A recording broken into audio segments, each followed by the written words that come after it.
ask you about, Chris, is how you use these assessments to help people find kind of strengths or opportunities to improve their career. What do you do to help them find that and identify it? We work with quite a lot of people who are, I would say, early mid-career. Yeah. If we were being ageist, they're probably in their late 20s through to their early 40s. They're at a point in their career where they're still learning, but they have some ambition to leadership. I think the important thing is, do they really want to be a leader? Clearly leadership can be very attractive. It could mean a big office, it could mean good rewards, it could be you're seen to have high status because you're leading a team.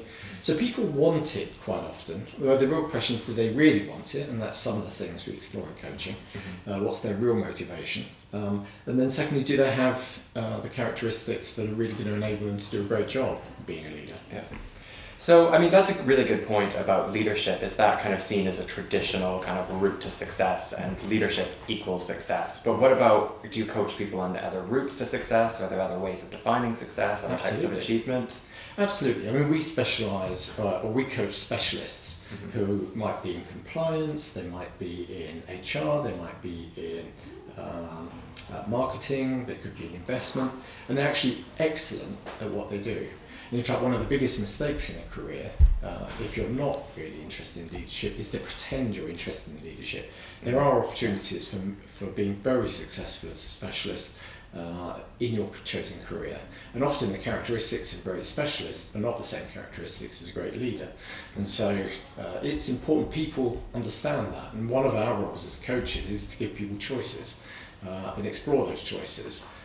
Because it's the choices you make that actually make a successful career, and it's the bad choices that lead you to making errors. So taking on a leadership role and finding out you're not a great leader can really damage your career, and then where do you go from there? So we love to get a chance to talk to people when they're still thinking about what my next steps are, and we really do encourage people to look into themselves and say, is this really what I want?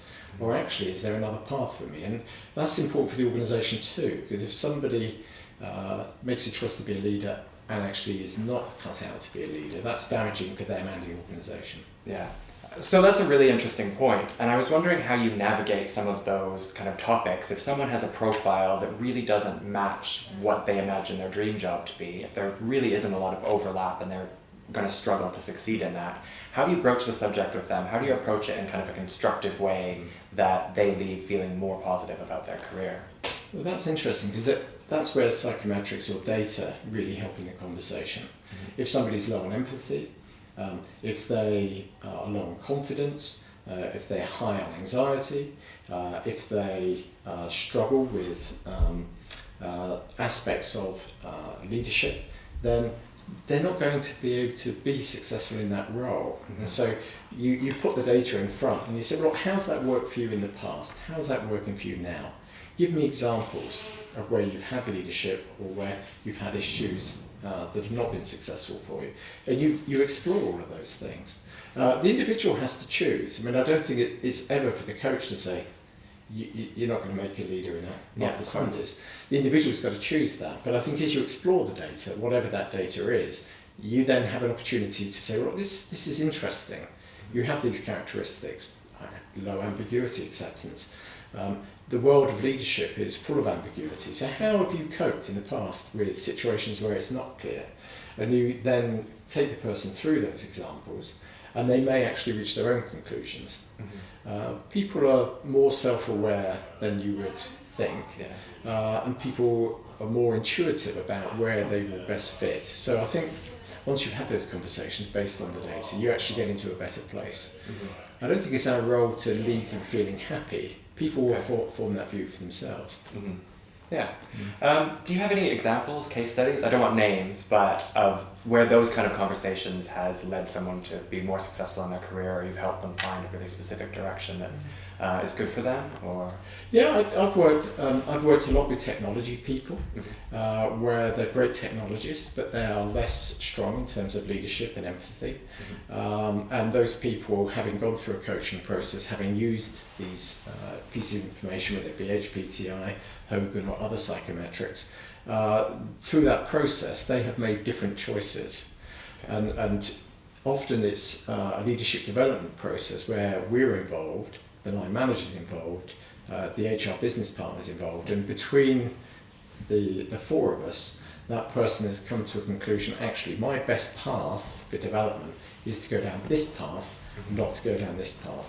So I think having conversations with people at the right point is incredibly important, because I find many people, they get to a point in their career and they've never really thought about it. They come out of school or university, they get a job, they do a lot, they start to make progress, they start to earn, and they suddenly almost come blinking at a certain point and realise they're at a point in their career where they could do this or that.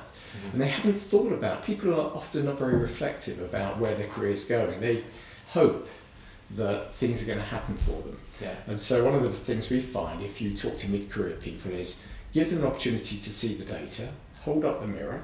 It could be some 360 data, it could be psychometric data.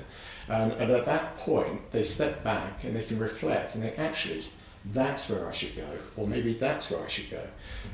And it's a considered choice. I think too many people base their careers on life unfolding for them, and sometimes that leads to the wrong choices. And they don't realise it until 10 years down the line.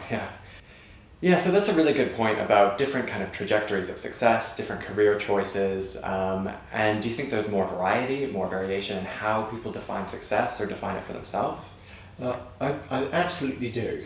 If I think back, and my career has spanned something like 30, 35 years, I think there used to be one version of success, maybe I'm exaggerating, but it was to go through management, become more senior, get a bigger office, get higher status, maybe be on the executive committee, the board, be a CEO, etc.